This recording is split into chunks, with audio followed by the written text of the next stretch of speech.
سوال از یک پدر بسیار غمدار به حاجی میرزا. در 14 سال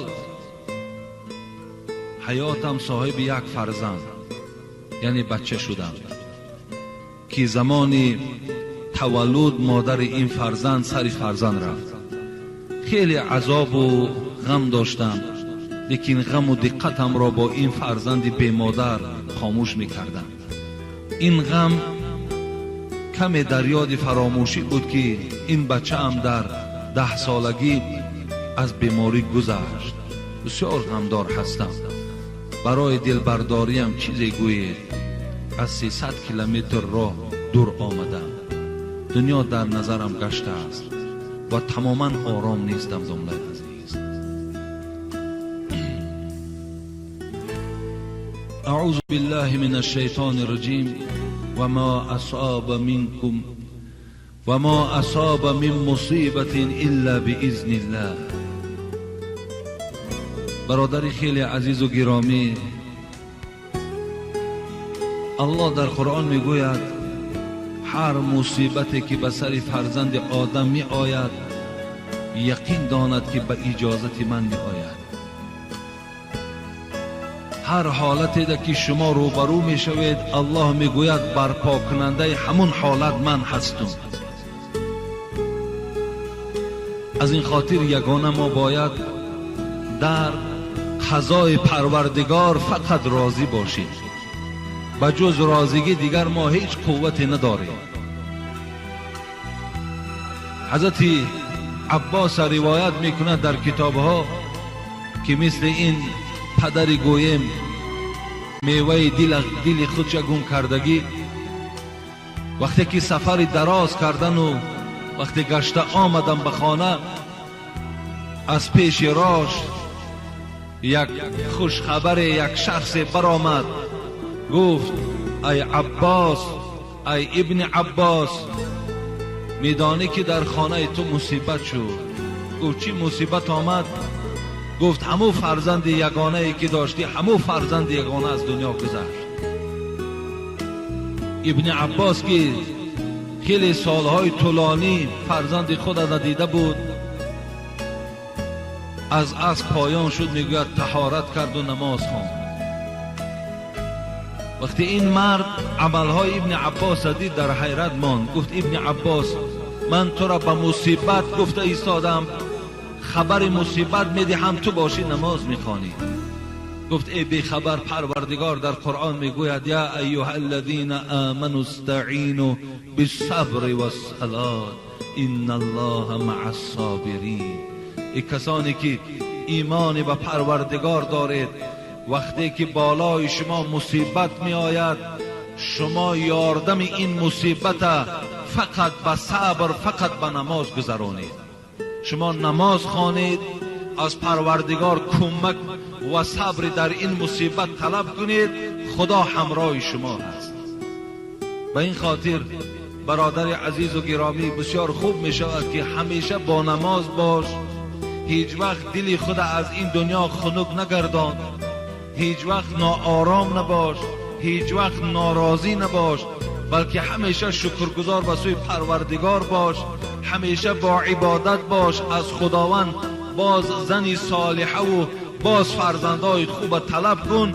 خداوند قادر است هر آینه برای تو از این دیده بهترش باز نصیبت میگرداند، از این دیده باز خوبترش برای تو نصیب میگرداند. اگر این معامله که خداوند برای بنده فرموده است، اگر از این معامله دور نشویم. حضرت عروه ابن زبیر حکایت میکنند که بسیار وقتی که پاش درد میکرد، بسیار ناراحت که شد، و هم یگانه فرزند داشت، فریاد زد، گفت رو، گفت برای من طبیب بیار. گفت وقتی طبیب آوردن، حضرت عروه ابن زبیر گفت یگانه این پای بریدن در کار، دیگر هیچ راه ندارد. عروه گفتن من تیار هستم. مرحمت گفت. طبیب گفت پیش از آنه که من برای تو یا پیش از آنه که این پای تو را من قطع کنم ببرم، باید که تو از این موادی که تو را بیهوش میکند استفاده بری. عروه گفتن هیچگاه من از اجر و از پاداش پروردگار خود دور نمیکنم، فقط حالتی که من التحیات میخوانم همین پای مرا بدوره. چگونه نمازهای عاشقانه داشتن. وقتی من التحیات لله و الصلوات و طیبات، وقتی این جمله های زیبا را وقتی که خواندن سر کردم، شما بریدن پا را سر کنین که در او حالت من دیگر حس نمی کنم. طبیب گفت میلش. وقتی حضرت عروه میگوید در خواندن همون تشهد نماز آغاز کرد، بریدن پای سر شد. فرزندش که میگوید دیدن این حالت که هیچ قوت نداشت، در حال میگوید بیرون رفت و حتی میگوید از بیرونم بالا یک بانگ بلندی برآمد تا این جراحی پدرش انجام یافتند.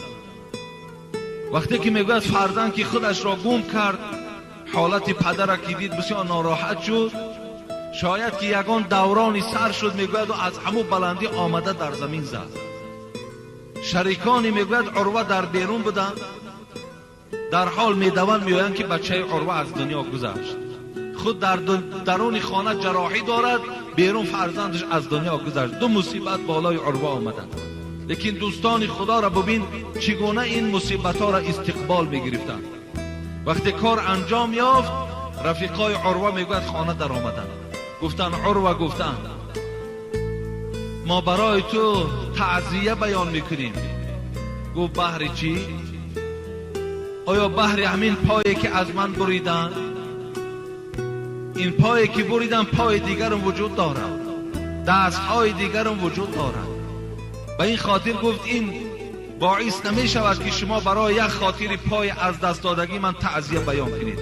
گفت نه، در بیرون گفت فرزند تو از بالای بام افتاد و هلاک شد. حضرت عروه در حال کلمه ان لله و ان الیه راجعون خواندم. من از خدا هستم گفت و به سوی خدا بازگشت دارم. اگر خدا گفت جان این فرزند مرا گرفته باشه هم من در حکم پروردگارم راضی هستم. هیچ وقت گردن کشی در حکم پروردگارم ندارم. حتی صاحبان کتاب میگوید داد نگفت، حتی آبی چشمم نکرد. باید ما مثل اهل دوستای خدا باید طاقت فرسا باشیم، صبر کننده باشیم. او ابراهیم حربی را حکایت میکنند که ابراهیم حربی میگوید شب در خوابش میدان قیامت دید که بسیار حال بندگان در میدان قیامت مشکل است. مردم یک تشنگی فرا گرفته است و میگوید وقتی نظر کرد، نگاه کرد که جوان پسرهای خرد زیاد در دستهاشان ظرفهای آب دارند. وقتی ابراهیم حربی میگوید حلقم که قاق شد میدان قیامت بود، دوان به پیش یکی از این جوان پسرها رفتم، گفتم برای من از این آب چیده عطا کن تا که حلقم قاق شد. گفت این برای تو نیست. گفتم برای کیست؟ گفت من کسی هستم که در دنیا در حالتی گویم که به سین سال نابالغ از دنیا گذشتم، پدر و مادر من ندیدم. این آب برای فقط پدر و مادرم هست. گفت ابراهیم حربی میگوید وقتی این سخن شنیدم، در حال میگوید از خواب بیدار شدم، از پروردگار طلب کردم که خدایا یگانه همین فرزندی که دارم 10 ساله حافظ قرآن است، خدایا جانش قبض کن تا که در میدان قیامت برای من شفاعت کننده باشد. میگه دعای این دوست خدا قبول شد. همون بچه 10 ساله‌ای که حافظ قرآن بود خدا جانش میگرد گرفت.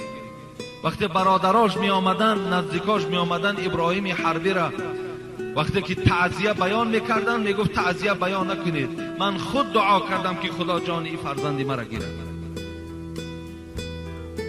برای همین برادر خیلی عزیز و گرامی، در این مسئله خیلی باید ما با طاقت باشیم، با صبر باشیم.